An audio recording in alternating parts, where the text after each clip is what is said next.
ವೀಕ್ಷಕರೇ ನಮಸ್ಕಾರ, ನೀವು ನೋಡ್ತಾ ಇದ್ದೀರಾ ಆರ್ ಮ್ಯಾಕ್ಸ್ ಕನ್ನಡ. ನಾನು ಅಶ್ವಿನಿ ಭಟ್.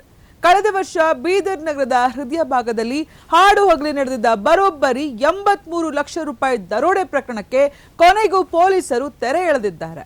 ಎಟಿಎಂಗೆ ಹಣ ಹಾಕಲು ತೆರಳುತ್ತಿದ್ದ ಸಿಎಂಎಸ್ ವಾಹನದಲ್ಲಿದ್ದ ಹಣವನ್ನ ದರೋಡೆ ಮಾಡಿ ಪರಾರಿಯಾಗಿದ್ದ ಇಬ್ಬರು ಆರೋಪಿಗಳನ್ನು ಬರೋಬ್ಬರಿ 19 ತಿಂಗಳ ಬಳಿಕ ಬೀದರ್ ಪೊಲೀಸರು ಬಿಹಾರದಲ್ಲಿ ಬಂಧಿಸಿದ್ದಾರೆ. ಆರೋಪಿಗಳ ಬಂಧನವಾಗುತ್ತಿದ್ದಂತೆ ಬೀದರ್ ಪೊಲೀಸರ ಸಂಭ್ರಮ ಮುಗಿಲು ಮುಟ್ಟಿದೆ. ಇದರ ಕಂಪ್ಲೀಟ್ ಡೀಟೇಲ್ಸ್ ಇಲ್ಲಿದೆ ನೋಡಿ.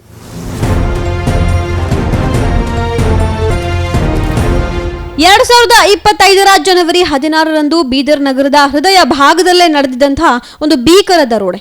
ಹಣ ತುಂಬಲು ಎಟಿಎಂಗೆ ತೆರಳುತ್ತಾ ಇದ್ದಂತಹ ಸಿಎಂಎಸ್ ವಾಹನವನ್ನ ಟಾರ್ಗೆಟ್ ಮಾಡಿದ್ದ ದರೋಡೆಕೋರರು ಹಾಡು ಹಗಲೇ ಗುಂಡಿನ ದಾಳಿಯನ್ನು ನಡೆಸಿ ಬರೋಬ್ಬರಿ 83 ಲಕ್ಷ ರೂಪಾಯಿ ಹಣವನ್ನ ದೋಚಿ ಪರಾರಿಯಾಗಿದ್ರು.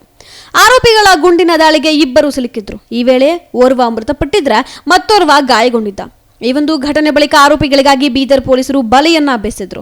ರಾಜ್ಯದ ಗಡಿ ದಾಟಿ ಬಿಹಾರಕ್ಕೆ ಪರಾರಿಯಾಗಿದ್ದ ಆರೋಪಿಗಳ ಪತ್ತೆಗಾಗಿ ಸತತ ತನಿಖೆ ನಡೆಸಿದ ಪೊಲೀಸರು ಬರೋಬ್ಬರಿ 19 ತಿಂಗಳ ಬಳಿಕ ಇಬ್ಬರು ಆರೋಪಿಗಳನ್ನ ಬಂಧಿಸುವಲ್ಲಿ ಯಶಸ್ವಿಯಾಗಿದ್ದಾರೆ. ಬೀದರ್ ಎಸ್ಪಿ ಪ್ರದೀಪ್ ಗುಂಟೆ ಅವರ ಮಾರ್ಗದರ್ಶನದಲ್ಲಿ ಈ ಒಂದು ಕಾರ್ಯಾಚರಣೆ ನಡೆಸಿದ ಪೊಲೀಸರು ಬಿಹಾರದಲ್ಲಿ ಆರೋಪಿಗಳ ಹೆಡೆಮುರಿ ಕಟ್ಟಿದ್ದಾರೆ. ದರೋಡೆ ಪ್ರಕರಣದ ಆರೋಪಿಗಳಾದ ಅಲೋಕ್ ಮತ್ತು ಅಮನ್ ಇದೀಗ ಬೀದರ್ ಪೊಲೀಸರ ವಶದಲ್ಲಿದ್ದಾರೆ. ಇನ್ನು 19 ತಿಂಗಳ ಕಾಲ ಪೊಲೀಸರಿಗೆ ಸವಾಲಾಗಿದ್ದಂತಹ ಪ್ರಕರಣಕ್ಕೆ ಕೊನೆಗೂ ಅಂತ್ಯ ಸಿಕ್ಕ ಹಿನ್ನೆಲೆಯಲ್ಲಿ ಬೀದರ್ ಪೊಲೀಸರ ಸಂಭ್ರಮ ಮುಗಿಲು ಮುಟ್ಟಿದೆ. ಆರೋಪಿಗಳ ಬಂಧನವಾಗುತ್ತಿದ್ದಂತೆ ಪೊಲೀಸ್ ಸಿಬ್ಬಂದಿ ಪಟಾಕಿ ಸಿಡಿಸಿ ಸಂಭ್ರಮಿಸಿದ್ದಾರೆ. ದೀರ್ಘ ತನಿಖೆಯ ಬಳಿಕ ದರೋಡೆಕೋರರನ್ನ ಬಂಧಿಸಿದ ಖುಷಿ ಪೊಲೀಸರ ಮುಖದಲ್ಲಿ ಎದ್ದು ಕಾಣ್ತಾ ಇತ್ತು.